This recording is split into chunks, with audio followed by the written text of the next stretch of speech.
जय हिंद दोस्तों।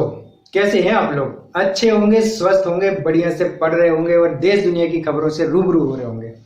दोस्तों, आज हम लोग एक इतने महत्वपूर्ण टॉपिक पर बात करने जा रहे हैं जो हमारे जीवन से संबंधित है, जो हमारे न केवल जीवन से संबंधित है बल्कि जन्म और मृत्यु की सभी कड़ियों से संबंधित है। अर्थात कि व्यक्ति जन्म क्यों लेता है, व्यक्ति की मृत्यु क्यों होती है, इन सब विषयों पर चर्चा हमारे तथागत भगवान गौतम बुद्ध ने की थी जब उनको ज्ञान प्राप्त हो गया था। तो ये हम लोग देख ही चुके हैं दोस्तों कि 7 साल की कठिन तपस्या के बाद तरह तरह के त्याग, परिश्रम, तरह तरह के त्याग, जप, तप, उपासना करने के बाद उनको ज्ञान प्राप्त हुआ था। दोस्तों, जब मैं बौद्ध दर्शन पहली बार पढ़ा था, बौद्ध धर्म पहली बार पढ़ा था दर्शन, तो दोस्तों मैं खुद व्यक्तिगत रूप से ये नहीं समझ पा रहा था कि ये कहना क्या चाहते हैं। आखिर भगवान गौतम बुद्ध को कौन सा ज्ञान प्राप्त हुआ था, किस प्रकार का ज्ञान प्राप्त हुआ था। हम सब जानते हैं कि भगवान गौतम बुद्ध को ज्ञान प्राप्त हुआ था, लेकिन क्या ज्ञान प्राप्त हुआ था, कैसा ज्ञान प्राप्त हुआ था, उन्होंने क्या उपदेश दिए, वो उपदेश कितने प्रासंगिक हैं, वो उपदेश कितने व्यवहारिक हैं, इन पर हम थोड़ा सा विचार करेंगे, देखेंगे कि आखिर उनको किस प्रकार का ज्ञान प्राप्त हुआ था। दोस्तों, आपको बहुत ही मजा आने वाला है। ये टॉपिक जितना सैद्धांतिक है उतना ही व्यवहारिक है। निश्चित रूप से आप सभी लोग इसको बहुत एंजॉय करेंगे। ना केवल एंजॉय करेंगे बल्कि आप देखेंगे कि गौतम बुद्ध, जो भगवान गौतम बुद्ध हैं, वो जो बात कह रहे हैं वो वर्तमान में संसार में घट रही घटनाओं से कितने अच्छी तरीके से अभी भी जुड़ी हुई हैं। आप उनके बातों को, आप उनके सिद्धांतों को काट नहीं सकते। दोस्तों, आज भी आप देखिएगा, अभी जो ये द्वादश निदान उनका स्टार्ट होने वाला है, जो द्वादश निदान भी बोलते हैं, इसको संसार चक्र भी बोलते हैं, इसको ब्रह्म चक्र भी बोलते हैं, इसको कई नामों से जानते हैं। तो दोस्तों, इन्होंने कहा है कि प्रत्येक कार्य का कारण होता है। ये हम सब जानते हैं कि प्रत्येक कार्य का कारण होता है। तो जब प्रत्येक कार्य का कारण होता है तो आप लोग भी इस चीज को अपने अनुभवों के अनुसार सोचिए दोस्तों कि क्या सही में प्रत्येक कार्य का कारण होता है। यानी हम खाना खा रहे हैं तो हमें भूख लगी है, उसका कारण है। यानी हम पानी पी रहे हैं तो उसका कारण है, क्योंकि प्यास लगी है। इसी प्रकार जगत में घट रही कोई भी घटना आप देखिए, वो हर घटना के पीछे एक कारण जरूर होगा, क्योंकि कारण के बाद ही कार्य का जन्म होता है। तो दोस्तों, जब इनको ज्ञान प्राप्त हुआ तो इन्होंने पहले तो 4 आर सत्य बताए थे, जिस पे हम लोग डिस्कस कर चुके हैं। मतलब दुनिया में दुख है, दुख का कारण है, दुख से बचने का मार्ग है, दुख से बचा जा सकता है। तो दोस्तों, ये सारे सिद्धांत इन्होंने ज्ञान प्राप्त करने के बाद दिए हैं। इन्होंने देखा कि दुनिया में कितनी पीड़ाएं हैं, कितने दर्द हैं, कितने लोग तरह तरह की घुटन महसूस करते हैं, कितने लोग मानसिक रूप से तनाव महसूस करते हैं, कितने लोग हैं जो डिप्रेशन में चले जाते हैं, कितने लोग हैं जो अहंकार में, ईर्ष्या में, द्वेष में अंदर ही अंदर जले जाते हैं। तो दोस्तों, इन्होंने इन प्रश्नों पर विचार किया और इन्होंने जो सिद्धांत दिया उसको हम प्रतीत समुत्पाद बोलते हैं। अर्थात प्रत्येक कार्य का कारण होता है। जो कारण होता है दोस्तों, तो कारण कार्य को जन्म दे देता है, और कारण जब कार्य को जन्म देता है तो वो फिर कार्य की उत्पत्ति हो जाती है। जैसे अभी कारण है क्या? मलेरिया। किस चीज का? बुखार का। बुखार का कारण क्या है? मलेरिया। मलेरिया ने किसको जन्म दे दिया? बुखार को। बुखार में कभी कभी व्यक्ति की डेथ भी हो सकती है। तो डेथ का कारण क्या है? बुखार। बुखार का कारण क्या है? मलेरिया। मलेरिया ने क्या किया? बीमार कर दिया। बीमारी के कारण क्या हो गया? व्यक्ति की डेथ हो गई। तो देख लीजिए आप किस प्रकार से कार्य कारण से जुड़ा हुआ है। हर घटना घट रही है और हर घटना संसार में जो घट रही है वो कार्य कारण से संबंधित है। तो दोस्तों, अब हम लोग देखने जा रहे हैं इस संसार चक्र को। एक बार आप इस मैप को निहार लीजिए, जो चित्र बने हुए हैं इसको आप निहार लीजिए। ये अपना खुद का क्रिएशन है। आप देख लीजिए कि उन्होंने किस प्रकार से 12 कड़ियों में जीवन को बांटा है कि ये जो 12 कड़ियां हैं, इस प्रकार से हमारा पूरा जीवन संचालित होता है। क्या मतलब है आपके कहने का? इनके कहने का ये मतलब है कि जब व्यक्ति जन्म लेता है तो उसके पीछे जन्म लेने की एक इच्छा होती है। इच्छा होती है कि वो जन्म लेते हैं, और जब जन्म लेंगे तो जन्म लेने की जो इच्छा हुई उसका भी कारण है। 1 मिनट दोस्तों, 1 मिनट। ओके दोस्तों, अभी अभ्यास जो ये अभी हम देख रहे हैं कि कारण और कार्य का संबंध देख रहे हैं, तो इन्होंने कहा है कि प्रत्येक घटना कार्य और कारण से संचालित होती है। उस कारण कारण सिद्धांत को, कार्य कारण सिद्धांत को हम लोग प्रतीत समुत्पाद के नाम से जानते हैं। तो दोस्तों आप देखिए कि जगत की प्रत्येक घटना का कोई ना कोई कारण है। कार्य कारण संबंध आप हमेशा जोड़ते हुए चलिएगा। गाड़ी चल रही है, क्यों? क्योंकि उसको कहीं जाना है, तो कार्य हो रहा है कि नहीं हो रहा है ना? हमने किसी को फोन लगाया, क्यों? उसका कारण है। हमने किसी का फोन नहीं उठाया, क्यों? उसका कारण है। हमने किसी को मैसेज किया, क्यों? उसका कारण है। हमने किसी को लाइक किया, क्यों? उसका कारण है। हमने किसी को डिसलाइक किया, क्यों? उसका कारण है। हम किसी के पीछे जा रहे हैं, क्यों? उसका कारण है। तो हर चीज का एक कारण जरूर है, उस कारण पर ही हम विचार करने जा रहे हैं। तो ये है उनका पूरा द्वादश निदान, जिस प्रकार से उन्होंने 12 कड़ियां बताई हैं। कितनी कड़ियां बताई हैं? 12। काय की? जो 12 कड़ियां हैं जन्म से मृत्यु तक की, कि को व्यक्ति जन्म काय लेत है, सो वो जो व्यक्ति जन्म क्यों लेता है उसके बारे में चर्चा की है। तो दोस्तों 12 कड़ियां आप देख लीजिए। सबसे पहला कारण है जरा मरण। मतलब जरा मरण का मतलब होता है जरा प्लस मरण। जरा का मतलब होता है वृद्धावस्था, और मरण का मतलब होती है मृत्यु। तो भाई वृद्धावस्था का कारण क्या है और मृत्यु का कारण क्या है? और जो जरा अवस्था है, जिसको हम वृद्ध अवस्था बोल रहे हैं, उसमें तो व्यक्ति बहुत दुख फेस करता है। एक तो मृत्यु के दुख होता है कि यार मैं कुछ समय बाद नहीं रहूंगा, या मैं पतन की ओर जा रहा हूं, या दिन पे दिन मैं क्षीण होते जा रहा हूं। तो एक तो सबसे बड़ी समस्या यही है जो उनका दुख बना रहता है।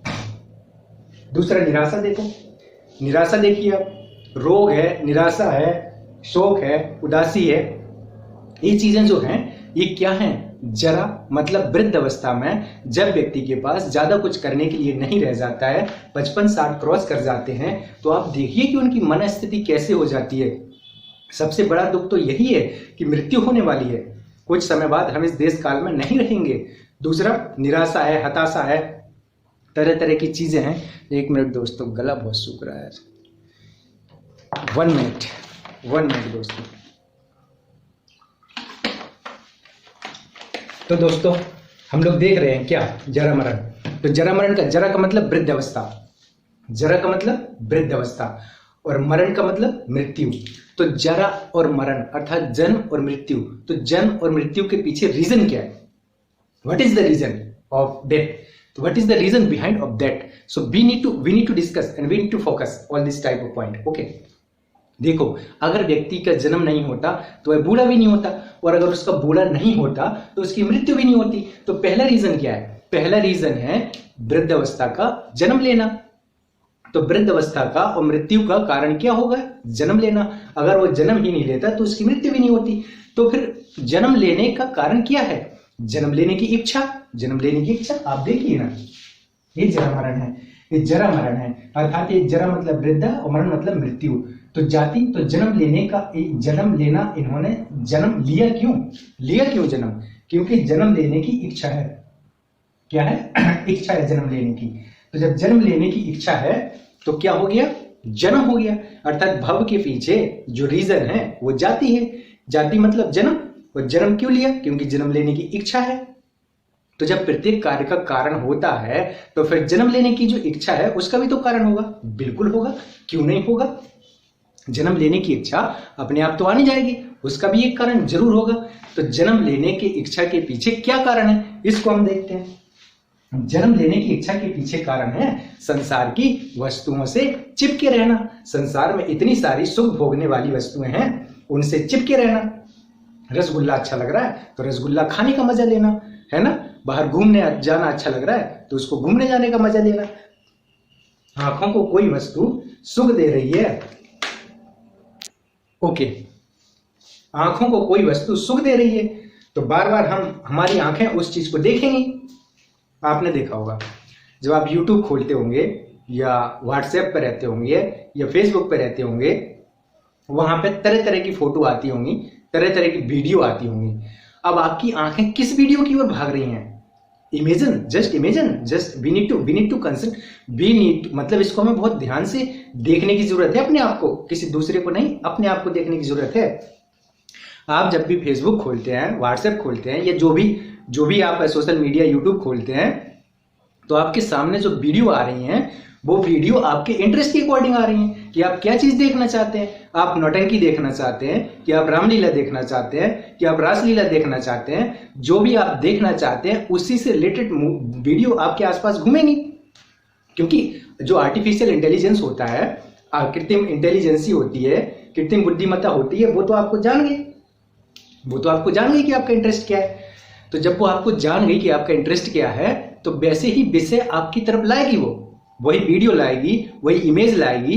अब आपकी आंखें जो हैं वो किस विषय की ओर भाग रही हैं, कौन सा वीडियो है जो आप नहीं खोलना चाहते हैं, कौन सा गाना है जो आप नहीं सुनना चाहते हैं, इसके बावजूद भी आप सुनते हैं उसको। यही है संसारिक विषय, यही है उपादान, यही है संसारिक विषयों का भोग। कौन सी बातें हैं जो आपके कान को सुननी है। जैसे गांधी जी क्या बोलते थे, उनके 3 बंदर, कुछ चीजें नहीं देखनी है, कुछ चीजें नहीं सुननी है, कुछ चीजें नहीं बोलनी है।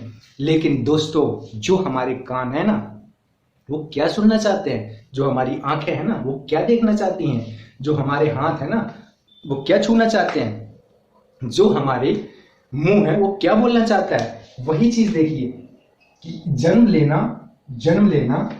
तो जन्म लेने की इच्छा हो रही है, जन्म लेने की इच्छा हो रही है। इच्छा क्यों हो रही है?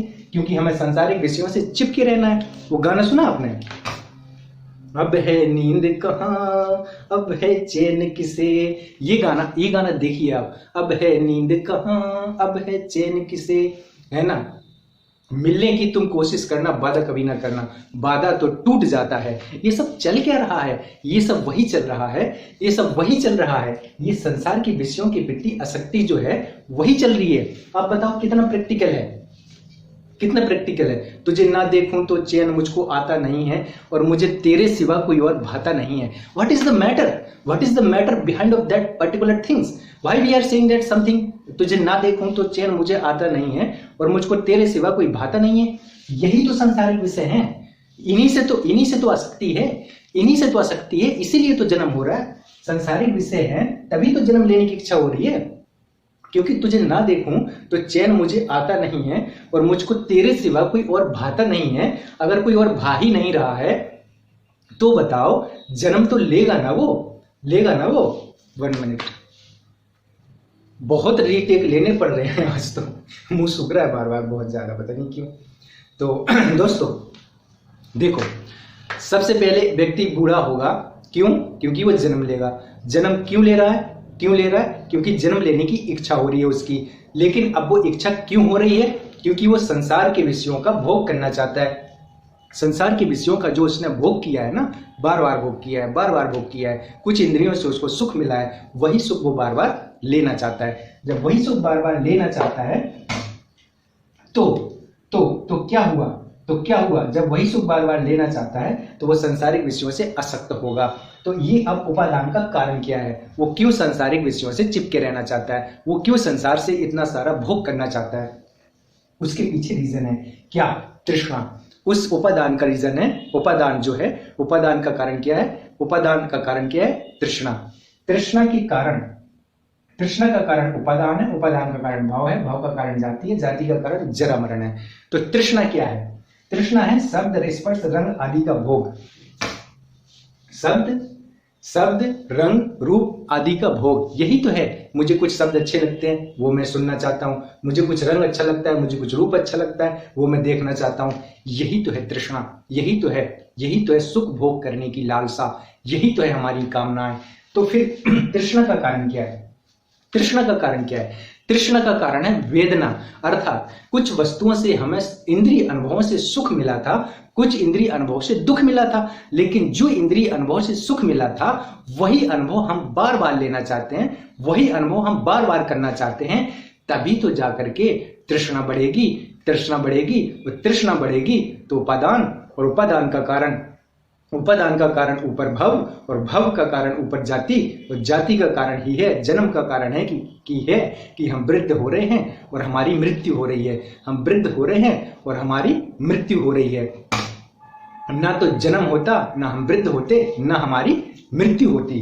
तो दोस्तों, तृष्णा हो गया, वेदना, वेदना का कारण तृष्णा हो गया। लेकिन वेदना आई क्यों?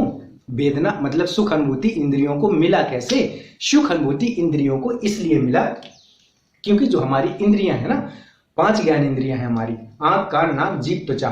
तो जो हमारी 5 ज्ञान इंद्रियां हैं ना, उन 5 ज्ञान इंद्रियों ने संसार के विषयों से संपर्क किया। क्या किया? संपर्क किया। तो जब उन्होंने वेदना का कारण स्पर्श, स्पर्श का कारण वेदना है, तो इंद्रियों का विषयों से संपर्क हो गया। जैसे जीभ ने रसगुल्ला खा लिया और कान ने तारीफ सुन ली, या कान ने कुछ ऐसे शब्द सुन लिए जो उसको मजा आया, चाहे वो अश्लीलता से भरे हों, चाहे वो तारीफ से भरे हों। तो अभी मैं कहीं हम लोग कहीं बैठ जाते हैं थोड़ी देर के लिए, तो लोगों के मुंह से, बहुत सारे, सभी लोगों के नहीं, कुछ लोगों के मुंह से ऐसे वचन निकलते हैं, कुछ मतलब ऐसी अश्लील बातें निकलती हैं कि अब क्या बताएं। और अगर थोड़ी देर बैठ जाओ तो जितने भी मजाक हैं, जितने भी कमेंट हैं, जितने भी व्यंग हैं, वो सब किस प्रकार की अश्लीलता से भरे रहते हैं, इसको आप सभी लोग जानते होंगे, इसको आप सभी लोग महसूस भी करते होंगे, क्योंकि जो भी मजाक हैं वो उस पॉइंट को लेकर के ही किए जाते हैं। तो अब जब विषयों ने, जीभ ने रसगुल्ले का मजा ले लिया है, तो वह जीभ फिर से रसगुल्ला खाना चाहेगी। खाना चाहिए कि नहीं खाना चाहिए? आंख ने कोई फिल्म देख ली, आंख ने कोई दृश्य देख लिए हैं, आंख वो बार बार वो दृश्य देखना चाहेगी। कान ने कुछ चीजें सुन ली हैं, चाहे वो अश्लील हों और चाहे वो तारीफ से भरी हों, बस कान वो चीज सुनना चाहेगा। मुंह क्या बोलना चाहेगा? तो ये हमारे हाथ क्या छूना चाहेंगे? तो ये है स्पर्श, विषयों का स्पर्श हो रहा है इंद्रियों से। तो इंद्रियों का विषय से स्पर्श हुआ, स्पर्श हुआ। आप देखते जाइए, अभी हम 6 कारण पे पहुंच गए हैं। सबसे पहला था जरा मरण, फिर था जाति, फिर था भाव, फिर उपादान, फिर तृष्णा, फिर वेदना और फिर स्पर्श। अर्थात जरा मरण का कारण जाति था, जाति का कारण भाव था, भाव का कारण उपादान था, उपादान का कारण तृष्णा था, तृष्णा का कारण वेदना था, वेदना का कारण स्पर्श था। कि जब वो कहते हैं ना, वो आप गाने याद करिए, इसमें वो गाना नहीं है कि वो जो अखियां मिली दे मिली बीच बाजार, अखियां मिली ना मिली बीच बाजार, दिल मेरा लुट गया पहली बार, टोटे टोटे हो गया दिल, टोटे टोटे हो गया, टोटे टोटे हो गया दिल, टोटे टोटे हो गया।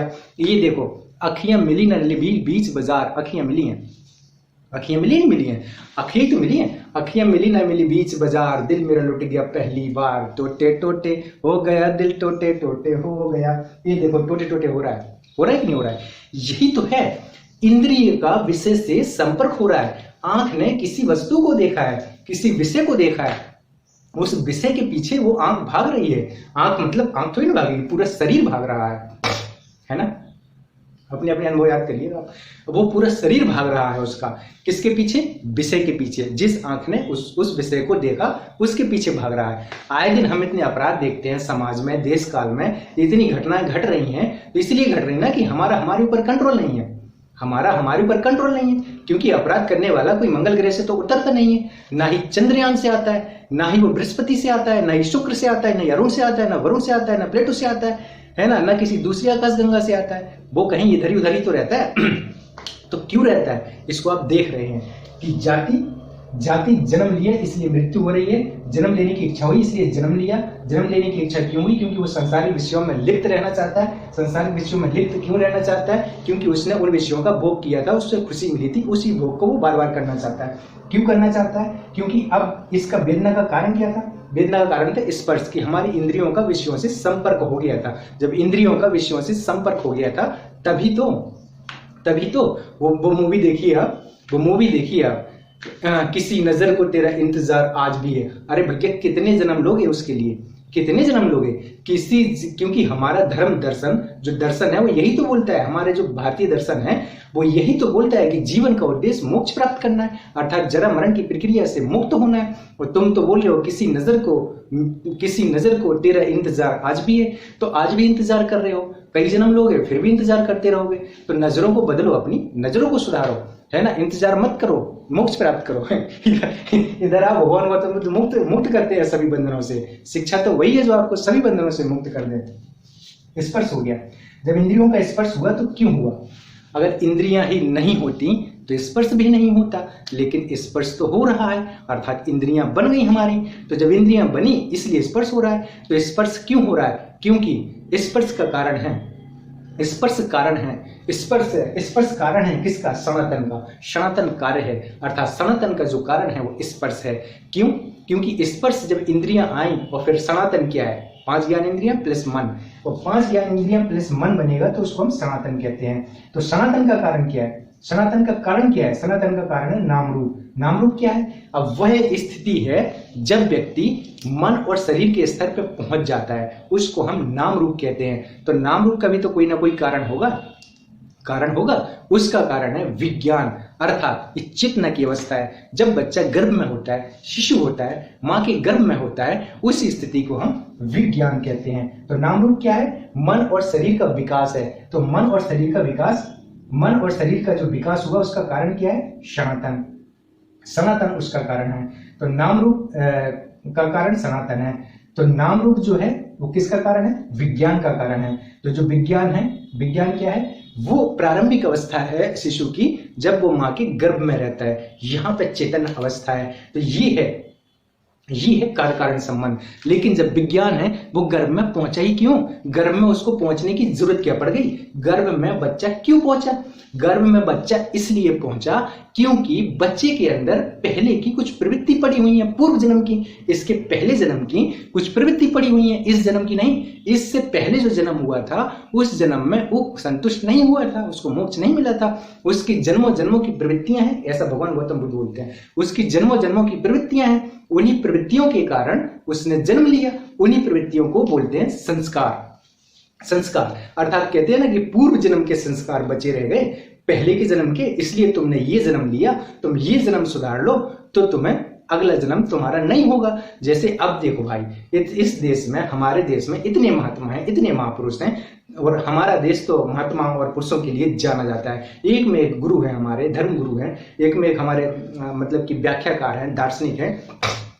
तो दोस्तों अब बताओ, या तो ये लोग सही कह सकते हैं या फिर हम सही हो सकते हैं, या तो इन्होंने जो सत्य को जाना है ये सही हो सकते हैं, या फिर हम अपनी विचारधाराओं को जो लेकर के लड़ते मरते रहते हैं वो विचारधाराएं सही हो सकती हैं। अब आप देख लो कि आप पूछ किसको रहे हैं, हम पूछ किसको रहे हैं, और अगर हम उनको पूछ रहे हैं तो क्या हम उन्हीं सिद्धांतों को धारण किए हुए हैं? उनके सिद्धांत जो हैं, उनके जो प्रिंसिपल हैं, वो क्या हम धारण किए हुए हैं? इस पर आप विचार करिएगा।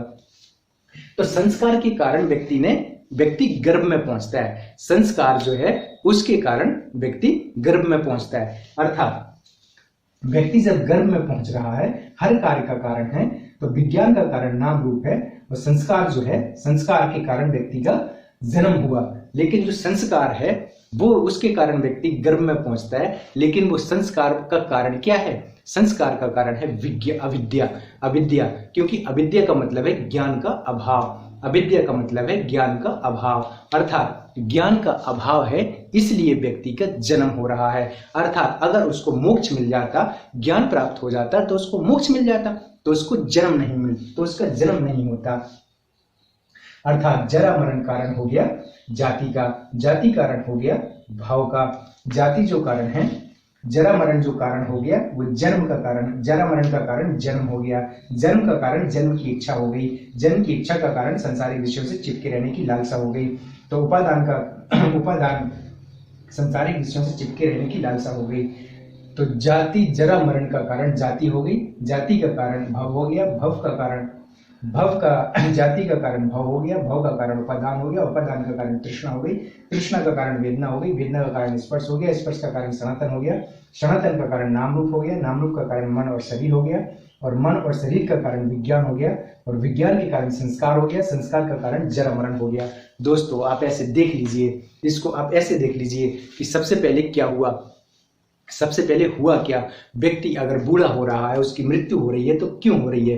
क्योंकि उसने जन्म लिया है। जन्म क्यों लिया? क्योंकि उसको जन्म लेने की इच्छा हुई। जन्म लेने की इच्छा क्यों हुई? क्योंकि वो संसार के विषयों से चिपका रहना चाहता है। संसार के विषयों से वो क्यों चिपका रहना चाहता है? क्योंकि संसार के विषयों से उसको सुख मिलता है, उसको भोगने पर उसको सुख मिलता है। तो वो सुख क्यों प्राप्त करना चाहता है? सुख क्यों प्राप्त करना चाहता है? क्योंकि उससे वेदना तो हो गया, वेदना का कारण स्पर्श है। उसकी इंद्रियों ने उस विषयों का बार बार भोग किया है, इसलिए वो जन्मों जन्मों से भोग किया, इसलिए उसकी इंद्रिय विषयों की ओर लगातार प्रवाहमान है। इसी प्रकार एक वेस्टर्न फिलोसफर है हुर्सल करके, वो भी यही बोलते हैं कि हमारी इंद्रियां विषयों की ओर लगातार भागती हैं। तो स्पर्श तो हो गया, अब जब स्पर्श हुआ तो स्पर्श का कोई कारण होना चाहिए। तो स्पर्श का कारण है उन इंद्रियों का और उस मन का बनना। अगर इंद्रिय और मन नहीं होते तो स्पर्श भी नहीं होता। तो इंद्रिय और मन का भी कोई कारण होना चाहिए। इंद्रिय और मन बने क्यों? तो इंद्रिय और मन बने इसलिए क्योंकि नाम रूप है, मन भी बन गया, शरीर भी बन गया। तो मन और शरीर के बनने का कारण भी तो होना चाहिए। तो मन बना, शरीर बना, इसका मतलब विज्ञान है। विज्ञान मतलब वो प्रारंभिक अवस्था है जब व्यक्ति गर्भ में है। तो व्यक्ति के गर्भ में पहुंचने का भी तो कारण होना चाहिए। होना चाहिए कि नहीं होना चाहिए? तो व्यक्ति के गर्भ में पहुंचने का कारण भी है।